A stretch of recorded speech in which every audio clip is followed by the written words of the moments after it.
Good afternoon, students. I am Neeta Sharma from Lehar Public School, Bikaner, your Hindi teacher.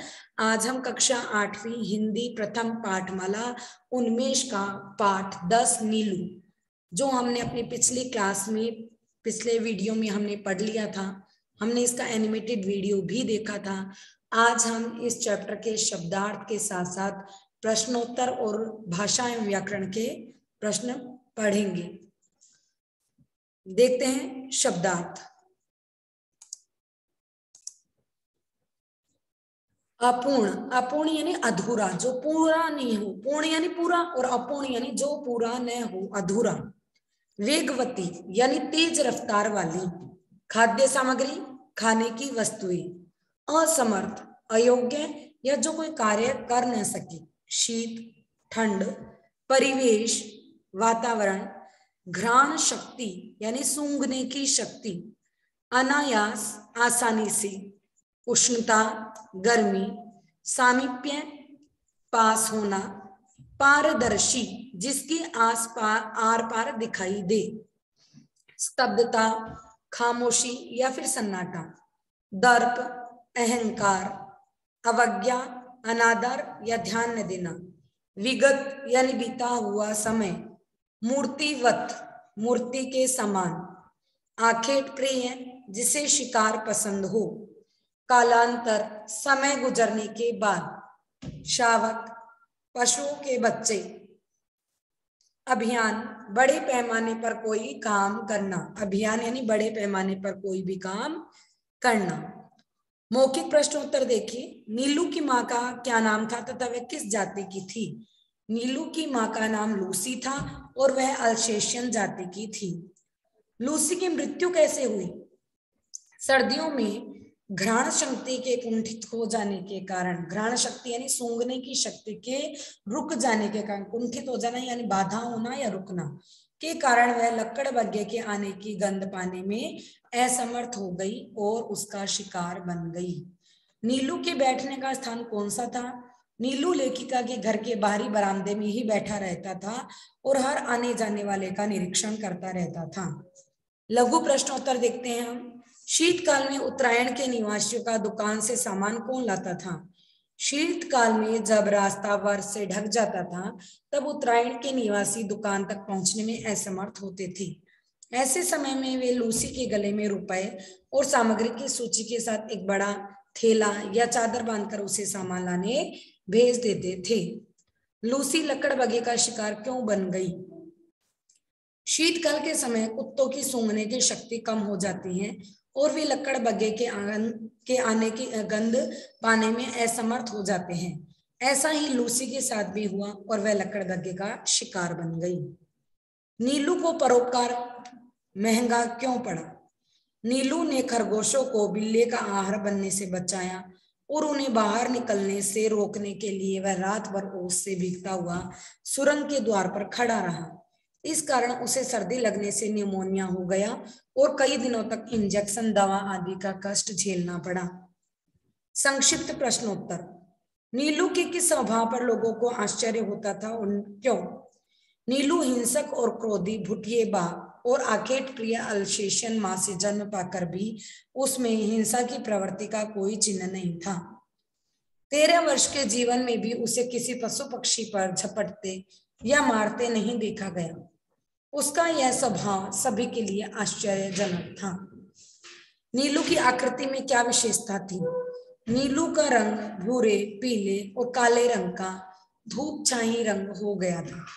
उसका सिर अन्य कुत्तों से बड़ा था, सुडौल था। पूंछ सघन थी, रोमों से युक्त और ऊपर की ओर मुड़ी हुई कुंडलीदार थी। पैर अल्सेशियन की तरह लंबे और पंजे भुटिये की तरह मजबूत और मुड़े हुए नाखूनों से युक्त थी। उसकी आंखें शहद के रंग के समान थी जो धूप में सुनहरी हो जाती थी। नीलू पक्षी शावकों की रक्षा कैसे करता था? लेखिका के बंगले के रोशनदानों में गोरैया अपना घोंसला बना लेती। उसमें अंडे व बच्चे हो जाते। बच्चे अक्सर गोरैया से नीचे गिर जाते थे। बच्चे अक्सर रोशनदानों से नीचे गिर जाते। उन दिनों नीलू उनका पहरा देता रहता था। उसके भय से कोई भी कुत्ता या बिल्ली उन्हें हानि नहीं पहुंचा सकते थे। कभी कभी तो वह उन्हें धीरे से मुंह में दबाकर लेखिका के पास ले आता ताकि वह उन्हें वापस घोंसलों में रखवा दे। दीर्घ प्रश्न उत्तर देखिए। क्या आपने अनुभव किया है कि पशु हमारी भाषा तथा भाव समझते हैं? अपना अनुभव बताइए। पशु हमारी भाषा व भाव समझते हैं।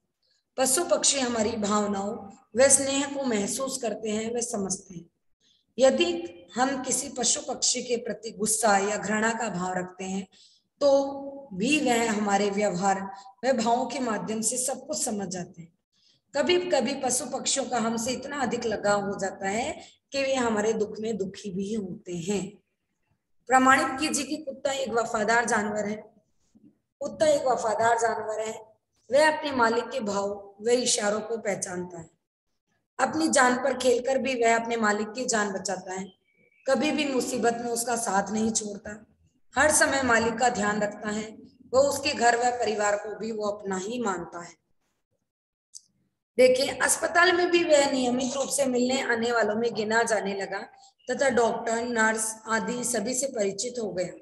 अस्पताल में कौन भर्ती था तथा क्यों? अस्पताल में कौन भर्ती था? महादेवी वर्मा यानी लेखिका भर्ती थी क्योंकि उनका एक्सीडेंट हो गया था। डॉक्टर, नर्स से कौन परिचित हो गया था? नीलू। वह नियमित रूप से क्यों आने लगा? क्योंकि वह महादेवी वर्मा के बिना उसका मन नहीं लगता था और वह अनशन आरंभ कर देता था, इसलिए उसे नियमित रूप से लेके आना पड़ता था। इस बात से उसके किस स्वभाव का पता चलता है? इस बात से उसके स्वामी भक्ति का पता चलता है और यह भी पता चलता है कि उसे महादेवी से कितना लगाव था। निम्नलिखित वाक्यों को पढ़कर सही और गलत का निशान लगाइए। नीलू की माँ भुटिया तथा पिता अल्सेशियन था। गलत। सर्दियों में लूसी ने 2 बच्चों को जन्म दिया। सही। बच्चा जब 1 महीने का हो गया तो बच्चे को छोड़कर लूसी फिर दुकान तक आने जाने लगी थी। गलत। 1 महीने का नहीं हुआ था, वह सिर्फ 2-3 दिन का ही था। रात में कई बार वह पूरे मोहल्ले का चक्कर लगाता रहता था। गलत। सही जोड़े से अपने को मिलाना है। उत्तरायण। उत्तरायण से आप ये जो इधर वाले हैं आप इसको देखिएगा। उत्तरायण, उत्तरायण से आप मिलाइएगा सामान की दुकान। लूसी, लूसी से आप किसको मिलाइएगा? गले में लटका थैला। भुटिया कुत्ता, नीलू का पिता। आखेट प्रिय, अल्सेशियन। कुंडलीदार, नीलू की पूंछ। बिल्ला, खरगोश का शिकार। नेक्स्ट देखिए, भाषा और व्याकरण के प्रश्न उत्तर। इसे आप ध्यान से सुनिएगा क्योंकि ये हमारे व्याकरण का पार्ट है और अब जो आपके व्याकरण का सिलेबस आने वाला है तो उसमें ये चैप्टर भी आपके रहेगा संबंध बोधक का। वे अव्यय शब्द जो संज्ञा सर्वनाम के बाद लगकर उनका संबंध वाक्य के दूसरे शब्दों से बताते हैं उन्हें संबंध बोधक कहते हैं। उसकी पूंछ अल्सेशियन कुत्तों की पूंछ के समान थी। के समान, के ऊपर, के नीचे, के कारण, के पीछे, ऐसे वाले शब्द क्या होंगे आपके? संबंध बोधक। मेरे घर बाजार है, इसके बीच में आके लिखेंगे मेरे घर के पास बाजार है। डर के कारण वह घर के अंदर भाग गए। आज तीसरे पीरियड में तुम्हें हिंदी के स्थान पर अंग्रेजी पढ़ाई जाएगी।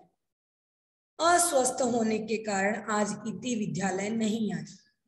कश्मीर से कन्याकुमारी तक भारत एक है। नेक्स्ट देखिए, जब वाक्य में एक उपवाक्य प्रधान होता है तथा अन्य वाक्य उसके आश्रित होते हैं उसे मिश्र वाक्य कहते हैं। मतलब 2-3 वाक्य मिलकर एक वाक्य बनाया जाता है बट उसमें एक वाक्य अहम होता है और बाकी वाक्य उस पर डिपेंड होते हैं, उससे संबंधित होते हैं, तो उसे हम मिश्र वाक्य कहते हैं। यहाँ देखिए, वाक्य दिया गया है उसे हमें मिश्र वाक्य में बदलना है।